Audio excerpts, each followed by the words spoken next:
Good morning students, welcome back. In last lecture beta we will discuss discovery of electron and charge by mass ratio.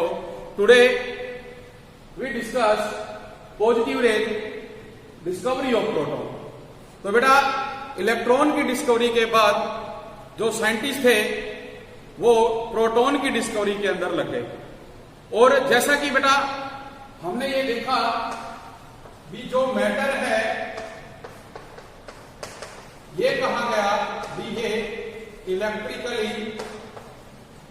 Neutral है। It means हमने देखा भी जो electron है वो negative charge है, negative charge. तो बेटा जो प्रोटॉन है उस पे क्या होगा, पॉजिटिव चार्ज होगा, क्योंकि जब इलेक्ट्रॉन नेगेटिव है प्रोटॉन पॉजिटिव है तभी वो एक दूसरे को क्या करेंगे बेटा, न्यूट्रलाइज कर सकेंगे। किसके अंदर, मैटर के अंदर, किसी भी एटम में।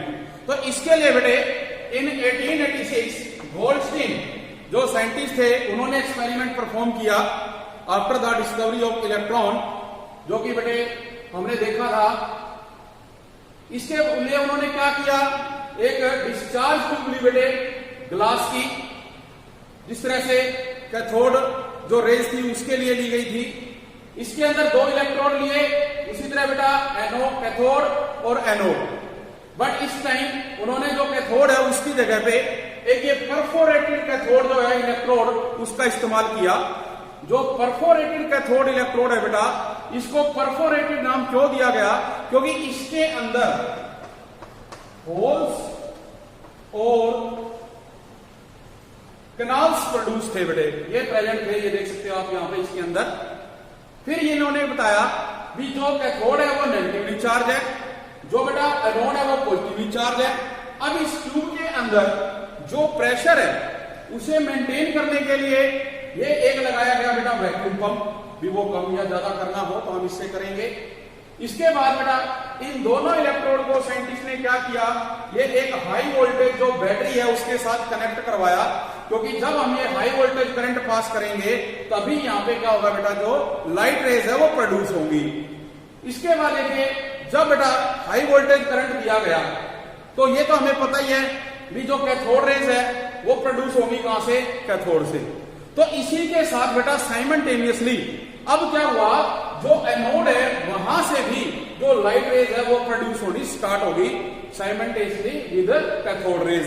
और ये जो बेटा एनोड रेज थी, ये जो हमारे पास परफोरेटेड कैथोड इलेक्ट्रोड थी, इसमें जो ये होल्स बने हुए थे इनमें से क्रॉस करके कहां गई, वो बिहाइंड द इलेक्ट्रोड। और जब बेटा वो बिहाइंड द इलेक्ट्रोड गई तो ये जो हमारे पास पीछे वाला हिस्सा है इसका, ये बेटा ग्लो करना स्टार्ट कर गया, इस रंग का रेड ग्लो हो गया बेटा ये इसके अंदर। तो इसमें ये देखा गया कि जैसे जैसे यहां से देखिए कैथोड रेज आ रही है, इसी साइड से बेटे एनोड रेज भी आ रही है साइमल्टेनियसली। और जो ये एनोड रेज बेटे यहां से निकल रही थी, इनके ऊपर चार्ज क्या था, पॉजिटिव। तो जो साइंटिस्ट थे बेटा जे थॉमसन,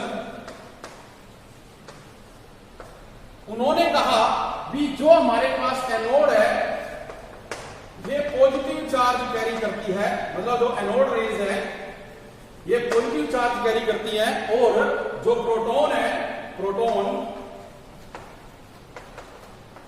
उस पे क्या है, पॉजिटिव चार्ज है बेटा। तो ये बात इन्होंने इसके अंदर जो है इस एक्सपेरिमेंट के द्वारा बताई।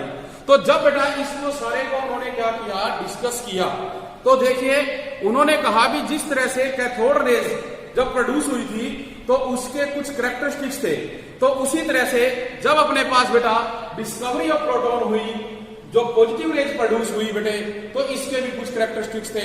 जैसे अब जब परफोरेटेड जो हमारे पास ये क्या थी कैथोड, इसके जब कैनाल्स में से ये रेज गई तो इन्हें कैनाल रेज भी बेटा क्या कहा गया, नेम दिया गया। तो अब हम बेटा क्या करेंगे, जो ये कैरेक्टरिस्टिक्स थे अब उन्हीं को क्या करेंगे, हम डिस्कस करेंगे। तो देखिए बेटा जो प्रॉपर्टीज ऑफ एनोड रेज हैं, बिल्कुल आप कह सकते हैं भी जो कैथोड रेज की प्रॉपर्टी थी बेटा उन्हीं की तरह है, बस थोड़ा सा इसमें चेंज रहेगा। देखिए जैसे फर्स्ट है they travel in straight line, भी हमारे पास बेटा जो कैथोड रेज थी वो भी स्ट्रेट लाइन में ट्रेवल कर रही थी, ये भी स्ट्रेट लाइन में ट्रेवल कर रही है। इसके लिए हमने एक डायग्राम बनाया था जिसमें आपने देखा था भी आप जब बीच में कोई ऑब्जेक्ट लगा देते हो और जब कैथोड रेज उस पर पड़ती है तो उस ऑब्जेक्ट की शेडो उसके पीछे पड़ती है बेटा, इसका मतलब वो स्ट्रेट लाइन में है। तो सेम डायग्राम अपना यहाँ रहेगा कि जो ट्रेवल करेगी स्ट्रेट लाइन, आप उसमें ऑब्जेक्ट लगाएंगे, कैथोड रेज उस पर पड़ेगी, उसकी शेडो बिहाइंड बनेगी। सेकंड पॉइंट है like cathode rays these rays also rotate the paddle wheel. Second diagram बेटा जो बनाया गया था उसमें हमने एक पैडल व्हील लगाया था और जो कैथोड रेज थी उन्होंने उस पैडल व्हील को रोटेट कर दिया था। इसका मतलब था कि वो सम मटेरियल पार्टिकल से मिलकर बनी है। तो यहां पर भी हम यही कह रहे हैं कि जो हमारी बेटे एनोड रेज है ये भी क्या करेंगी, जो पैडल व्हील है उसको रोटेट करवाएंगी। इट मींस उसमें सम मटेरियल पार्टिकल प्रेजेंट है।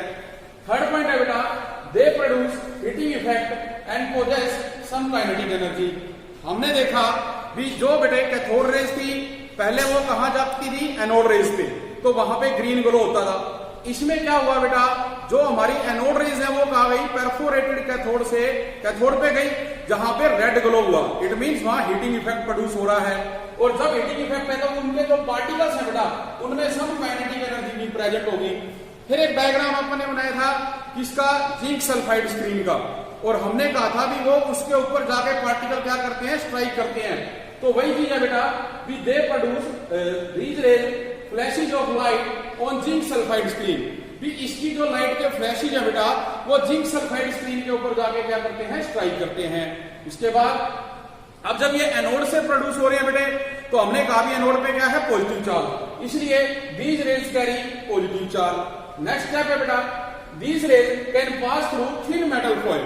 मीन्स आप ये बेटा जिंक सल्फाइड की स्क्रीन लेते हो और हमने यहाँ पे क्या ये थिन फॉइल लगा रखी है।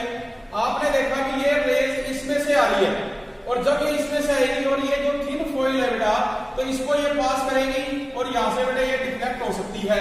लेकिन अगर इस थिन फॉइल को आप क्या करोगे, थिक ले लोगे तो ये इसमें से नहीं जा पाएगी। नेक्स्ट पॉइंट है these rays can produce ionization in gases. जो डिस्चार्ज ट्यूब हमने ली उसमें गैसेज है बेटा डिफरेंट, जैसे हमने हाइड्रोजन अज्यूम की है तो उसमें जो गैसेज है उसमें बेटा क्या है, आयोनाइजेशन प्रोड्यूस हो जाएगी, मींस उसमें आयंस प्रोड्यूस हो जाएंगे। नेक्स्ट स्टेप है बेटा these rays are capable of producing physical and chemical change. इन रेज के अंदर ये क्षमता होती है कि ये फिजिकल चेंज भी करवा सकते हैं और केमिकल चेंज भी करवा सकते हैं। लास्ट पॉइंट है बेटा जो E/M रेशियो वैल्यू है इसकी एनोड रेज की, वो बेटा डिपेंड करती है on the nature of the gas taken in discharge tube. आप डिस्चार्ज ट्यूब में कौन सी गैस ले रहे हैं वो उस पर डिपेंड करेगी। तो जो हमारे पास बेटा क्या होता है, पॉजिटिव रेज होती है, इसके अंदर ये कहते हैं कि जो पॉजिटिव रेज है बेटे अपने पास पार्टिकल्स वो डिफरेंट होते हैं इन डिफरेंट गैसेस। तो ये चीज बेटा इसके अंदर अपने को उसने बताई हुई थी। तो हमने देखा कि जो इलेक्ट्रॉन था उसमें हमने 4 मास रेशो निकाला था, जे थॉमसन ने 9.567 इंटू 10⁻³ किलोग्राम, जो कि बेटा सबसे आप कह सकते हो मैक्सिमम वैल्यू थी इलेक्ट्रॉन के लिए। तो अब हमने क्या करना है, यही जो वैल्यू है बेटा किसके लिए निकालनी है, प्रोटॉन के लिए निकालनी है। तो बेटा जो ये हमारे पास पार्टिकल आया इस पार्टिकल को फंडामेंटल पार्टिकल कहा गया और जो रदरफोर्ड नाम के साइंटिस्ट थे बेटे उन्होंने इसे फंडामेंटल पार्टिकल के नाम से प्रोटॉन का नाम दिया। ठीक है बेटा, तो देखिए इसके बेस पे अब हम क्या करेंगे, जो मास ऑफ प्रोटॉन है वो कैलकुलेट किया जाएगा।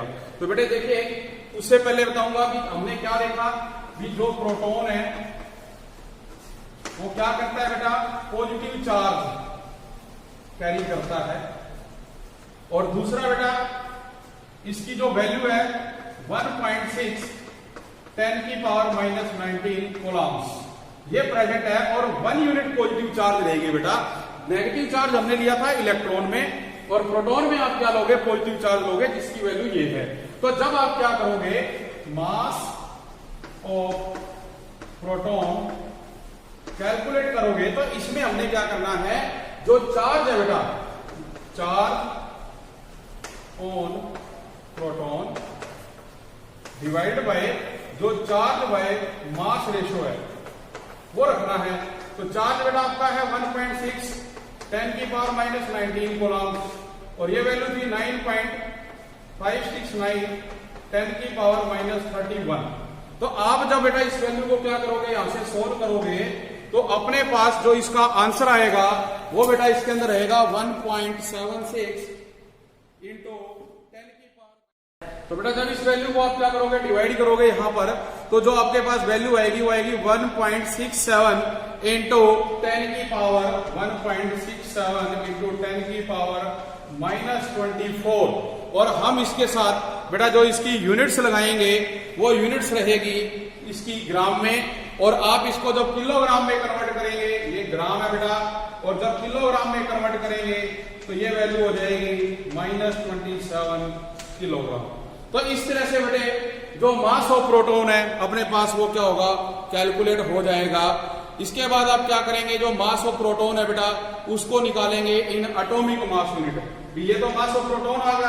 अब आप करते हो mass of proton in AMU। तो इसके लिए हमें क्या करना पड़ेगा बेटा, जो ये वैल्यू है आपकी, इसको जो 1 एटॉमिक मास यूनिट की वैल्यू होती है उससे डिवाइड करना पड़ेगा। तो उसके लिए बेटे आप क्या करेंगे, देखो ये वैल्यू तो थी 1.67 10 की पावर -27 बेटे, और इसको आप क्या करोगे, डिवाइड कर दोगे, या बेटा आप 27 नहीं लेना चाहते 4 ले लो, डिवाइड कर दो इसको, इससे जो एटॉमिक मास यूनिट है 1 एटॉमिक मास यूनिट 1 AMU की जो बेटा वैल्यू होती है वो आपकी है 1.66 10 की पावर -24। तो हम यहां रखेंगे 1.66 10 की पावर -24। तो जब बेटा इसको आप सोल्व करोगे तो आपके पास जो वैल्यू आएगी वो आएगी 1.0072 AMU। तो ये क्या आ गया आपका, ये जो है बेटा मास ऑफ प्रोटॉन आ गया इन एटॉमिक मास यूनिट। तो आप देखेंगे भी जो प्रोटॉन है इज डिफाइंड एज, प्रोटॉन की आप डेफिनेशन देंगे तो क्या कहेंगे भी जिसके ऊपर बेटा पॉजिटिव यूनिट चार्ज प्रेजेंट होता है, जिसकी चार्ज की वैल्यू 1.6 10 की पावर -19 कूलम्स होती है, 1 यूनिट पॉजिटिव चार्ज है ये, ठीक है बेटे। तो ये इसके साथ क्या रहेगी, इसकी डेफिनेशन रहेगी। तो ये अपना क्या था, जो मास ऑफ प्रोटॉन है उसको कैलकुलेट करना, तो इसको बेटे आपने करना है। तो देखिए क्या कहा गया भी जो प्रोटॉन्स है बेटे आर प्रोड्यूस, जो प्रोटॉन्स प्रोड्यूस होते हैं इन नंबर ऑफ न्यूक्लियर रिएक्शन, बहुत सारी न्यूक्लियर रिएक्शन होती हैं, उनके अंदर ये जो प्रोटॉन्स है बेटा वो क्या होते हैं, प्रोड्यूस होते हैं। तो उसके बेस पे जो वो रिएक्शंस है हम ये कहेंगे भी जो हमारे पास फंडामेंटल बिल्डिंग जो यूनिट ऑफ द एटम है वो कौन है, प्रोटॉन है। तो ये रहेगा अपने पास इसके बारे में, प्रोटॉन के बारे में। इसके बाद एक टॉपिक है बेटा छोटा सा, थॉमसन मॉडल ऑफ एटम। तो देखो बेटा जो नेक्स्ट टॉपिक में बता रहा था वो है थॉमसन मॉडल ऑफ एटम। जो जे थॉमसन थे सबसे पहले बेटे उन्होंने एटम के बारे में हमें बताया था, उन्होंने एक इसका मॉडल बताया, स्ट्रक्चर बताया। उन्होंने कहा एक अपने पास कोई स्फीयर है जो पूरी तरह से बेटा पॉजिटिवली चार्ज से भरा हुआ है, लेकिन इसके बीच में जो इलेक्ट्रॉन है जो नेगेटिव चार्ज के रूप में वो इसके अंदर एम्बेडेड है। जैसे कि आप कह सकते हैं भी हम कोई प्लम पुडिंग खाते हैं, आप कोई केक खाते हो, उसके अंदर आप लोग देखते हैं सम अमाउंट ऑफ पार्टिकल, या कह सकते हो कोई उसके अंदर जो पुडिंग है वो उसमें फिलअप की हुई होती है। तो उस तरह से उन्होंने कहा भी जो पोस्टुलेट थे थॉमसन मॉडल ऑफ एटम के, भी J Thomson propose that atom consist of uniform sphere. ये क्या है, यूनिफॉर्म स्फीयर है जिसके अंदर जो पॉजिटिव चार्ज है वो यूनिफॉर्मली डिस्ट्रीब्यूटेड है बेटा पूरे के अंदर। जो इलेक्ट्रॉन्स है number 2 are embedded into in such a way as to give the most stable electrostatic arrangement. और जो नेगेटिव चार्ज है बेटा वो इसके बीच में एम्बेडेड है, जो क्या कर रहा है, पॉजिटिव चार्ज को न्यूट्रल कर रहा है। थर्ड पॉइंट था कि जो रेडियस ऑफ द स्फीयर है बेटा, ये इस स्फीयर का जो रेडियस है वो रहेगा 10 की पावर -10 मीटर का बेटे। और इस मॉडल को is just similar to that of plum pudding नाम दिया गया। जिस तरह से हम कोई पुडिंग खाते हैं उसके बीच में आप देखते हैं कुछ जैसे कि वॉलनट्स वगैरह जो उसमें लगे हुए होते हैं, तो वो पुडिंग का बेटा उसके अंदर क्या करेंगे, काम करेंगे। लेकिन जो रदरफोर्ड थे उन्होंने बेटा इसको डिस्कार्डेड किया, जो थॉमसन मॉडल ऑफ एटम था, क्योंकि उन्होंने कहा भी जो इलेक्ट्रॉन है कभी भी वो स्टेशनरी नहीं है। इन्होंने क्या कहा कि वो उसके बीच में एम्बेडेड है, बट रदरफोर्ड ने कहा भी वो बीच में नहीं रह सकता, वो स्टेशनरी नहीं है बेटा, वो क्या करता है, मूव करता रहता है। इसलिए जो ये जे थॉमसन मॉडल का एटम था इसको डिस्कार्डेड कर दिया गया, और जो मॉडल ऑफ एटम था बेटा उसके लिए नई डिस्कवरी जो है वो स्टार्ट हुई। तो यहां पर ये टॉपिक बेटा अपना खत्म होता है। नेक्स्ट टॉपिक हम करेंगे नेक्स्ट लेक्चर में, इसको अच्छे ढंग से आप लोगों ने करना है। Thank you very much.